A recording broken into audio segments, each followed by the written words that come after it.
জান্নাত জাহান্নামের জিম্মা নিয়ে, জান্নাত জাহান্নামের জিম্মা নিয়ে নামাজে আগে কাতারে দাঁড়ায়। এই ইমামকে গালি দিতে, এই ইমামকে বাঁকা চোখে দেখতে আপনার একটু পর্যায়ে আছে না নাই? এমন মুনাফিক আছে না নাই?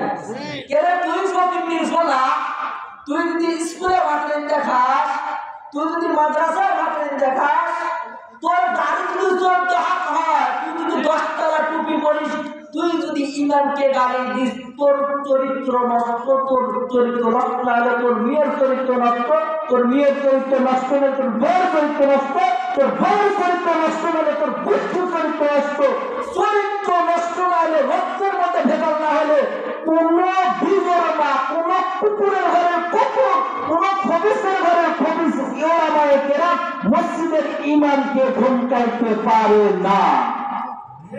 গায়ে রাখলো কোন ভালো মানুষের আদর্শবান সন্তান কোন ইমামকে গালি দিতে পারে না। আমাকে গতকালকে আমি দিনাজপুরে প্রোগ্রামে ছিলাম, আমার বাবা খালি মসজিদের ইমাম সাহেবের দাওয়াত করে। আমাকে একজন কাজ জিজ্ঞেস করছে, হুজুর আমি যতগুলো বয়ান আপনি শুনছি, এমন কোন বয়ান নাই যেই বয়ানে আপনি ওদের বয়স দেননি, যারা ইমামকে চোখ রাঙানি দেয় তাদের প্রতিটা ওয়াজে আপনি বাস দিয়েছেন ঠাটা বাস। তো ঠাটা বাজার কারণ হইলো আমি কোন আমার এই পিঠের দ্বারা হাত দেন তো আমার দেন পিঠের দ্বারা হাত দেন, পিঠের দ্বারা খাওয়া গেছে কেমনে ইমামতি করছি। এই চোতা মুসল্লি এরা কি এমন কুকুর, কেমন কুকুর আমার পিছনে নামাজ পড়ে আমার দিকতে গেল লাগে।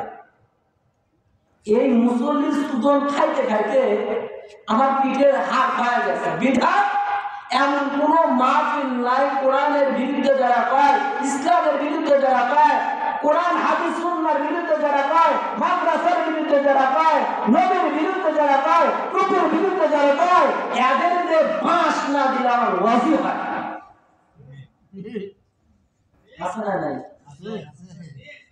শয়তান, শয়তান চিনেন? শয়তান, শয়তান এরা কেমন শয়তান একটু বুঝাই।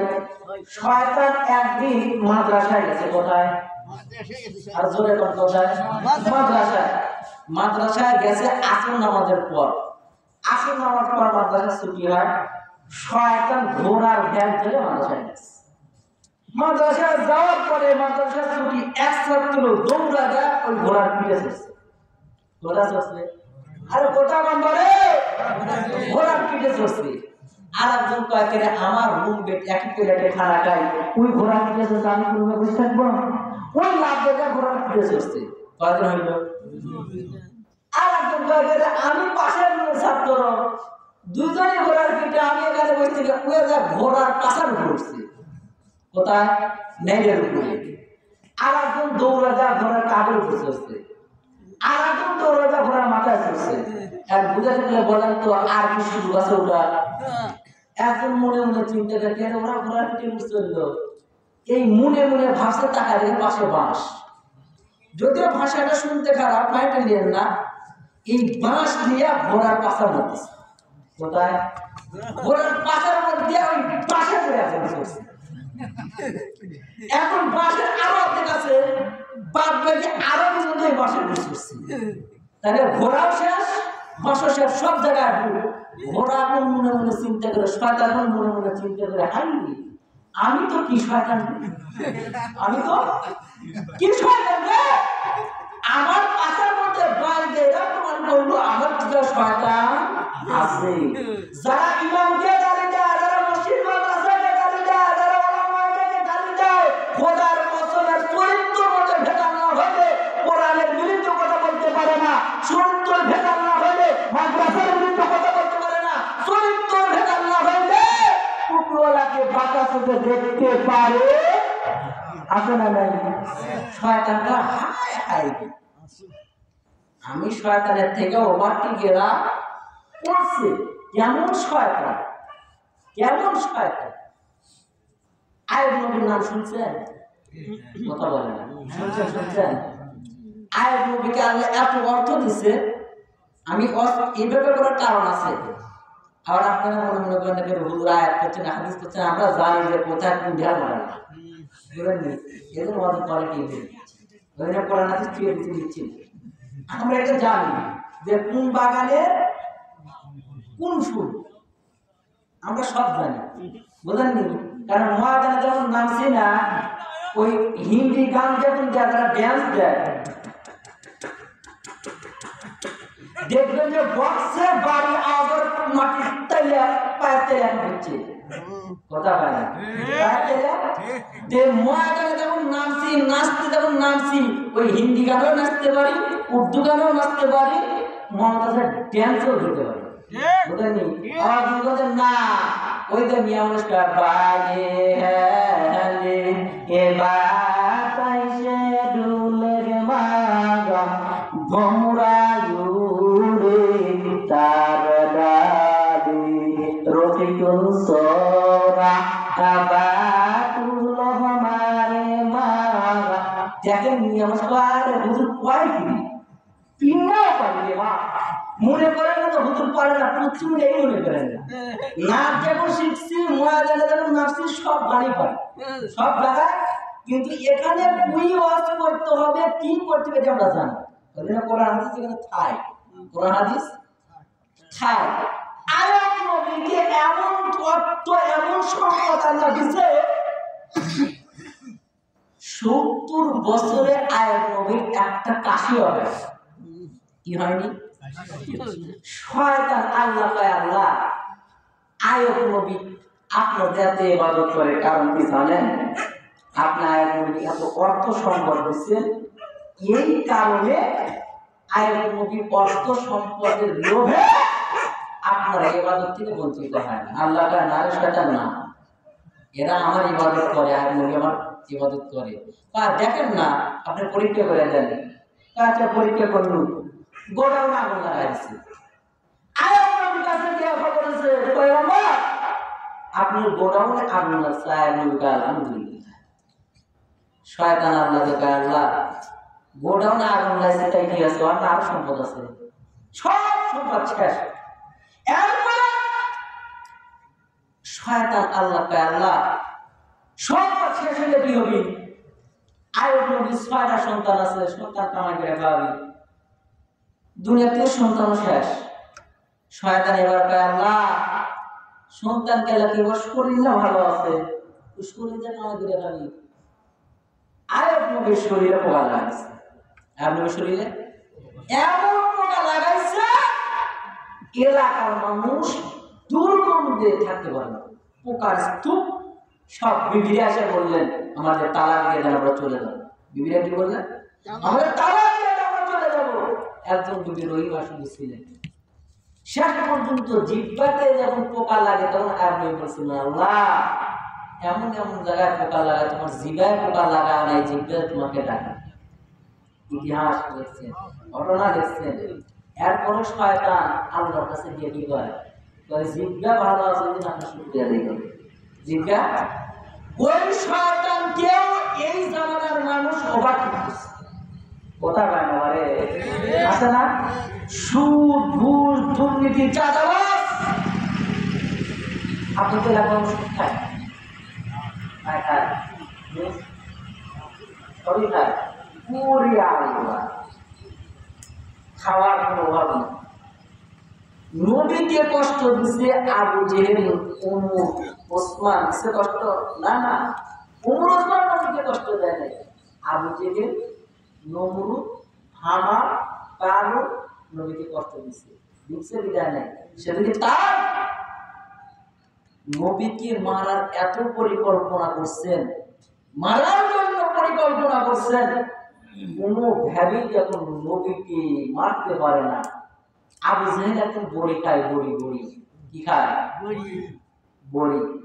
এই পাঁচটা নবী যায়, নবী কাছে আসা কি খায়, এই সময় নিয়ে এলো গেলে পাথর পাথর ইতিহাসে সাথে সাথে বড়ির গাছে সব বড়ি পাথর হয়ে গেছে। এই নবীকে মারার জন্য পরিকল্পনা আবু জেহেল করছেন। কি পরিকল্পনা? সব পথ অবলম্বন করছেন যে কোন পথে নবী হত্যা করা, কোন পথ যখন পায় না বাড়ির সামনে গেটের সামনে গর্ত খনন করছে। গর্ত খনন করে লোক সেট করে রাখছে। লোক সেট করে রাখছে আর কয় যে আমি চাচা অসুস্থ কথা, এই কথা তোমরা নবী মুহাম্মদের কাছে গিয়ে বলো। আর আমি আবু জেহেলের অসুস্থ কথা শুনে আমাকে যখন দেখতে আসবে, আর ওই যে গেটের সামনে কি করছে, খনন করছে, গর্ত খনন করছে, এর উপরে যখন চাটাই দিয়ে দিচ্ছে, যে পা দিবি, ঘরের মধ্যে ঢুকবি, আর ওই যে গয়াটা সেট করছে, ঢুকবি আর ওইভাবে মাঠে যাবা। মারা যত সহজ, উন্নতি যতটা সহজ। আবু জেহেল বাড়ির সামনে গর্ত খনন করার পর আব্দুল্লাহর পোলা নবী মুহাম্মদ কানে খবর ছড়ায় দেয়, যাও তোমার চাচা আবু জেহেল বড় অসুস্থ, বিছানায় কাতর হয়ে পড়েছে। চাচার অসুস্থর কথা শুনে মায়া নবী আমার দৌড়ায় বাড়ির মধ্যে ঢুকবে ভাব। এমন সময় আল্লাহ জিবরাইলকে ডেকে বলে, যা ও জিবরাইল, যাও আমার বন্ধুকে বলে দাও, আমার বন্ধু তো গায়েব জানে না, আমার বন্ধুকে জানায় দাও তার চাচা অসুস্থ না, অসুস্থর ভান ধরছে, বাড়ির গেটের সামনে গর্ত খনন করছে। নবী আপনি পা দিবেন, গর্তের মধ্যে পড়বেন। আর আবু জেহেলের লোকেরা, ফেরাউনের লোকের জাত গোষ্ঠীরা আপনি নবীকে মাটি চাপা দিয়ে হত্যা করার পরিকল্পনা করছেন। এর নবীর উম্মতের দল, এর শেরপুরের মুসলমান, আমার নবী মায়ার নবীর কাছে যেমন জিবরাইল জানা দেয়, পয়গম্বর আপনাকে মারার জন্য পরিকল্পনা করলেন। আমার নবী বাড়ির মধ্যে ঢুকে না, গেটের কাছ থেকে আমার নবী বের হয়ে চলে গেলেন। আবু জেহেলের কাছে খবর ছড়ায় দেয়, আপনার ভাতিজা আসলেন, আসার পর বাড়ির মধ্যে ঢুকে না, গেট থেকে যেন চলিয়া যায়। আবু জেহেল ধর দৌড় মারছে, যেই গর্ত খনন করেছে আমার নবীকে মারার জন্য, ওই গর্তের মধ্যে আবু জেহেল নিজে গিয়া পড়ছে। গর্তের মধ্যে পড়ছে, চাঞ্চেরা রশি দিছে হাতটা উঠানোর জন্য, গর্ত থেকে তুলতে পারে না। আবু জেহেল দেখে বলেন, কারণ কি রে, যেই পরিমাণ গর্ত আমি আব্দুল্লাহর পোলা নবী মুহাম্মদকে হত্যা করার জন্য খনন করলাম, কিন্তু আমি যেই গর্তের মধ্যে পড়লাম এখন দেখি এই গর্ত দ্বিগুণ বেশি হয়ে গেল। কারণ কি, আমি যেই পরিমাণ গর্ত খনন করি নাই, কিন্তু গর্ত এত হওয়ার কারণ সবাই আবু জেহেলকে গর্ত থেকে উঠাতে চায়, কেউ উঠাতে পারে না। আবু জেহেল দেখে বলে, তোমরা এখানে আমাকে তোলার জন্য যত চেষ্টা করো না কেন, আমি গন্ডগোল লাগাইছি এইখানে, কিন্তু প্যার বেঁধে গেছে আসমানের মালিকের কাছে। চিৎকার মেরে বলেন সুবহানাল্লাহ। আবু জেহেল দেখে বলে, তোরা আমাকে গর্ত থেকে তুলতে পারবি না, যদি এই গর্ত থেকে আমাকে উঠাতে চাও তাহলে আমার ভাতিজার কাছে খবর ছড়াইয়া দাও। নবী মুহাম্মদের কাছে আওয়াজ ছড়ালো, পয়গম্বর আপনাকে মারার জন্য, হত্যা করার জন্য যে গর্ত খনন করেছে সত্য কথা, কিন্তু ওই গর্তের মধ্যে আপনার চাচা পড়ছে তো পড়ছে, এই গর্ত থেকে উঠানো সম্ভব হয় না। আপনি যদি ওখানে না যান, এই গর্ত থেকে দুনিয়ার কোনো মানুষ তুলতে পারবে না। আমার নবী গর্তের সামনে হাজির। আমি যেখানে গর্তের মধ্যে থেকে বলে, ভাতিজা তোমাকে হত্যা করার জন্য যেই পরিমাণের গর্ত খনন করলাম, এই গর্ত থেকে 3 গুণ গর্ত বেশি হয়েছে। আমার দেহ বলে ইকিন হয়ে গেল, বিশ্বাস হয়ে গেল, যতক্ষণ পর্যন্ত তোমার হাত এই গর্তের মধ্যে না দিবা, দুনিয়ার এমন কোন ক্ষমতাওয়ালা নাই, এমন কোন টাকাওয়ালা নাই, এমন কোন শক্তিশালী বীর বাহাদুর নাই যে এই গর্তের মধ্যে থেকে আমাকে উঠাইতে পারবে। তুমি আমাকে গর্তের মধ্যে থেকে উঠাও। নবী ডেকে বলেন, চাচা আপনি তাহলে এবার বিশ্বাস করছেন যে আমি নবী ছাড়া এই গর্তের মধ্যে থেকে তুলতে পারবো না, আমি গর্তের মধ্যে থেকে তুলবো, তবে আপনি শর্ত দেন যে আপনি নবীর কালেমা পড়ে মুসলমান হয়ে যান। কার কালেমা? আগে তুলো মুসলমান হবো, কি কয় আগে তুলো, সত্য তুলছে, গর্তের মধ্যে থেকে তুলছে। আবু জেহেল থেকে বললে, ও ভাতিজা মুহাম্মদ, তুমি যে এত বড় জাদুকর কখনো নিজেও কল্পনা করি না। আছে না? গর্তের মধ্যে মারতে যায় নবীকে, এই গর্তের মধ্যে আবু জেহেল পড়ছে, আবার মায়ার সুর সুরাইয়া গর্তের থেকে উঠায়, আবার নবীকে জাদুকর বলে আখ্যায়িত করলো। আছে না নাই? আমরা ইমামের পিছনে দাঁড়াই, যে ইমাম জান্নাত জাহান্নামের জিম্মা নিয়ে দাঁড়ায় গেল, ওই ইমামকে মুখে মুখে সুর শোনায়, অন্যরা কাজে ইমামের বিরুদ্ধে গেল লাগা। ওই আবু জেহেল তোমার মধ্যে পার্থক্য কই? কথা হয় না কেন?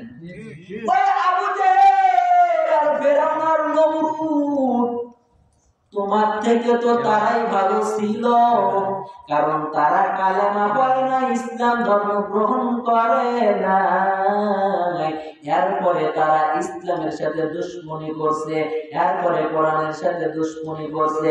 আর তুমি ইসলাম ধর্মের মধ্যে থাকিয়া কোরআনওয়ালার বিরুদ্ধে মামলা দাঁড়ি করো। আছে না নাই? জোরে বলে কি বলবে নাকি শুনবে? বাংলার সুদে ভরে গেছে, সুদ সুদ, বেড়া কেন্দ্রীয় আসেনি। এই বেড়াদের একটা কাহিনী গত কয়েকদিন আগে ফেসবুক ইউটিউবে ভাইরাল হয়েছে। বেড়াক বিশ্ববিদ্যালয় এক টিচার একটা ঘটনা বইয়ের পাতা ছিঁড়ছে।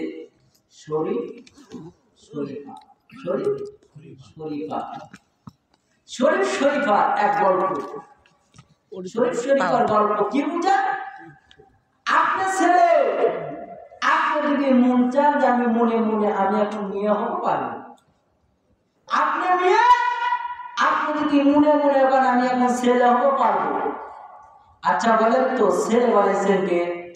আল্লাহ। কথা বলেন কেন? আল্লাহ। মেয়ে বলেছেন কে? আল্লাহ। এই হুকুম কার?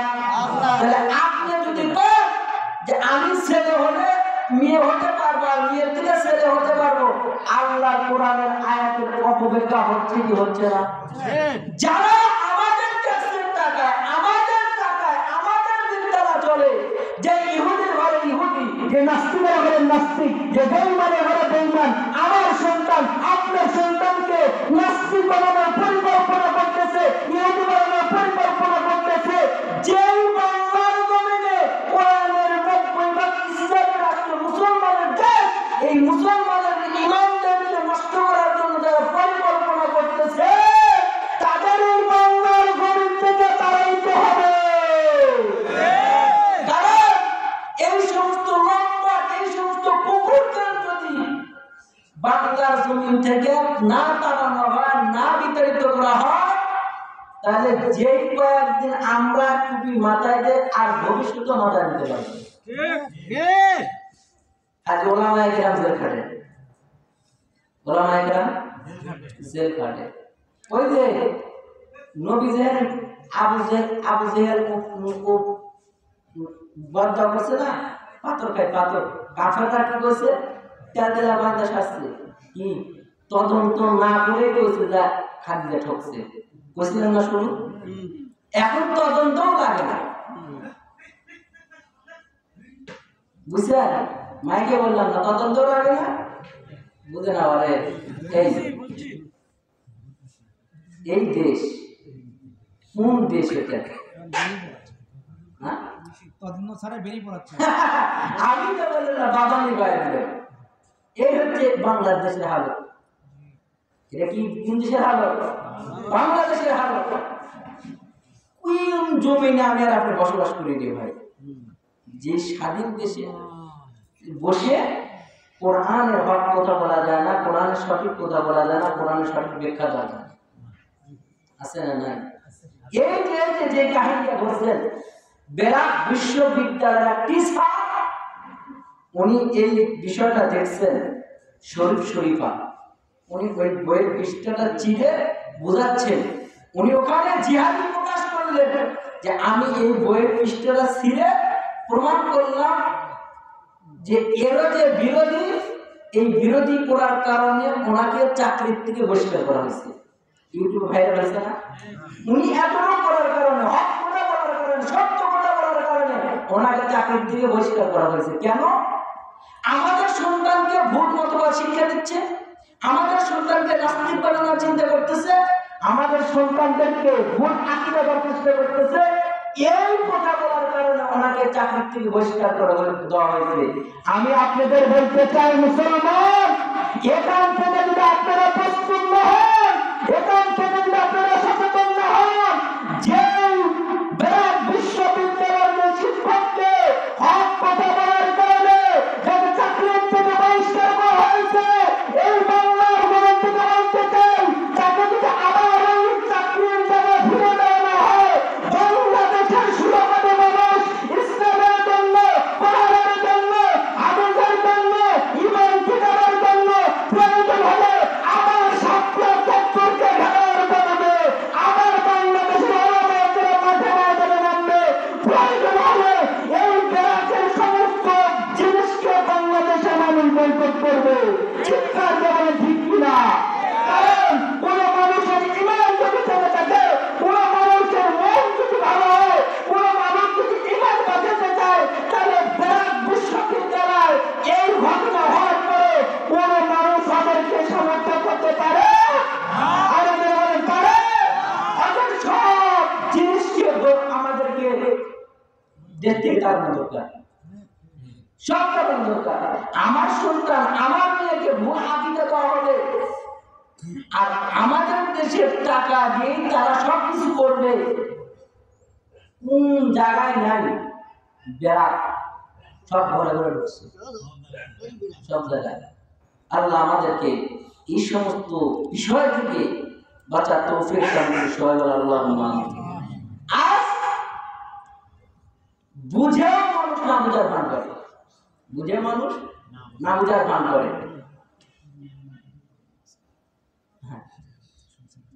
হ্যাঁ শুনছি, আলহামদুলিল্লাহ। নেই, তাছাড়া কিছু ক্লাস করলে ভালো হবে। এইরকম লোক শুনলাম বসত কত, যারা মাহফিল আসে না সব ওই গুরু। কোন গুরু? কথা বলবে কেন? ওই গুরু, আবু জাহেলের গুরু। আবু জাহেলের গুরু যদি না হবে, মাহফিলের জায়গায় কেনা আসবে না। এই তো জয়নগর মরহুম আব্দুল করিম ইসলামিয়া হাফেজিয়া মাদ্রাসা, এখানে কি করছেন? কোরআন শিক্ষা দেওয়ার জন্য, হাদিস কোরআনের জন্য যে সিস্টেম চালু করছেন, এখানে যদি আপনি সময় দিতে পারেন, এই মাদ্রাসায় কি করতে পারেন? সময় দিতে পারেন, ছেলেকে দিতে পারেন। কারণ আজ বাপ আর রামদের শিক্ষার থেকে আপনি সন্তানকে বাঁচান, রাম আর গণতন্ত্রের শিক্ষার থেকে আপনার সন্তানকে বাঁচান। আপনার সন্তান মাদ্রাসায় যান, কোরআন শিক্ষা দেন। আপনার সন্তান যদি রাম আর বামদের শিক্ষা দেন, লেখেন দেন, আপনি কপালে রাখেন, কপালে 3 দিন পর, 4 দিন হলেও 4 দিন পর মরার আগে আপনার সন্তান বৃদ্ধাশ্রমে রাখবেন। আপনি তো বৃদ্ধাশ্রমে রাখবেন। করবে। এই তো গত কয়েকদিন আগে বৃদ্ধাশ্রম থেকে এক বৃদ্ধ মরবে সন্তানের কাছে ফোন করছে, আসো তোমার বাবা এখন মারা যাচ্ছে, তোমার বাবাকে নিয়ে যাও। ওখান থেকে ফোনে বলছে আমার বাবাকে ওখানে দাফন করে দেয়। কোন সন্তানের জন্য পায়ের ঘাম, মাথার ঘাম, শরীরের চুল ফুরিয়ে কামাই করতেছেন, তার জন্য। অতএব আপনার সন্তানকে এখানে দেন, আপনার সন্তান এখানে এসে কোরআন শিখবে, এখানে এসে হাদিস শিখবে। আপনার সন্তান কোরআন শিখে হাদিস শিখে আপনার জন্য কবরে যাওয়ার পর আপনার সন্তান আপনার জন্য দোয়া করবে। আপনার সন্তান জানাজা নামাজ পড়াবে, আর আপনি এখানে কোরআনের আওয়াজ চালু হয়েছে, আপনি যদি 10 টাকা 5 টাকা সময় দিয়ে সহযোগিতা করেন, কাল কিয়ামতের ময়দানে আল্লাহ না করুক আমাদের উপর হজ ফরজ আছে না? কথা বলেন, হজ, যাকাত ফরজ। এই যে আমরা নামাজ পড়লাম না, কেউ বলতে পারবেন যে আমাদের নামাজ কবুল হয়েছে? বলা শক্তি নেই, কারো বলা শক্তি নেই। কিন্তু এমন এক সময় আসবে আমাদের এই হাত মসজিদে লাগাই, কোপার মসজিদে লাগাই, কাল কিয়ামতের ময়দানে আল্লাহর আদালতে হাসর নাসর যখন কায়েম হবে, ওই সময় আল্লাহ দেখে বলবে, এই ফেরেশতারা দেখো তো আমার বান্দার কোনো আমল কবুল হয়েছে কিনা। কয় না বান্দা, আপনার বান্দার কোনো আমল কবুল হয় নাই। ওই সময় আল্লাহ দেখে বলবে, আমার বান্দা কি নামাজ পড়তে পারে, নামাজ পড়তে কবুল হয় নাই। আমার বান্দা মাদ্রাসায় টাকা দিতে, দান কবুল হয় নাই।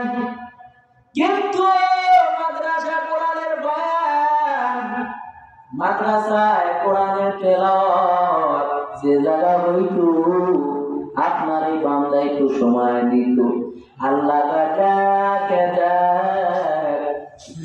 আমার বান্দার কোন আনন্দ যদি কবুল না হয়, যদি কপালার যে হাত মসজিদে লাগায়, এই কপালার হাত লাগানোর বরকতে বান্দাকে মাফ করিয়া জান্নাতে বানায় দাও। ওই সময় আল্লাহ যদি বলবে,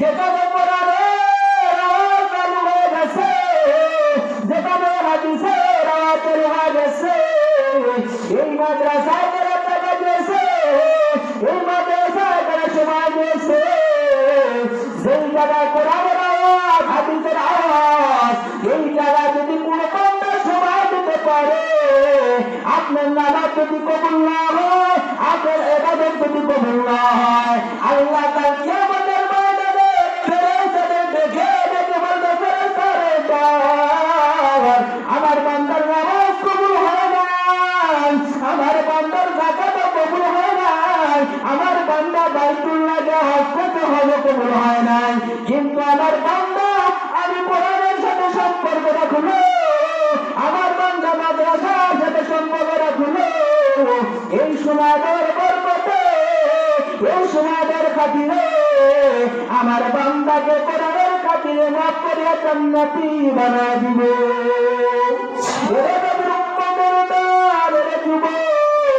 তুমি ছেলের জন্য পাগল হয়েছে, মেয়ের জন্য পাগল হয়েছে, আল্লাহর কাছে দোয়া করো, আল্লাহ আমার সন্তানকে আমি হাফেজে কোরআন বানাবো।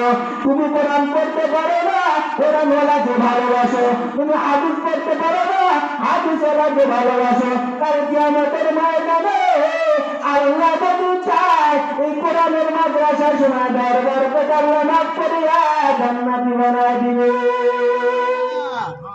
পারে না আল্লাহ? পারে, সব পারে। এই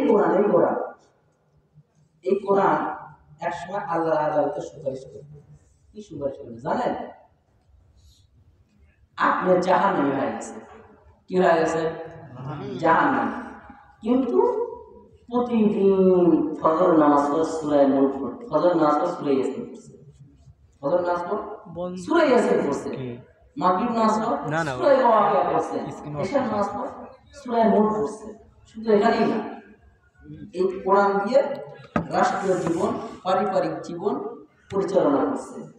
সুদ খায় না, ঘুষ খায় না, হকের উপর চলছে, বান্দের আর বান্দের কথার উপর চলে নাই।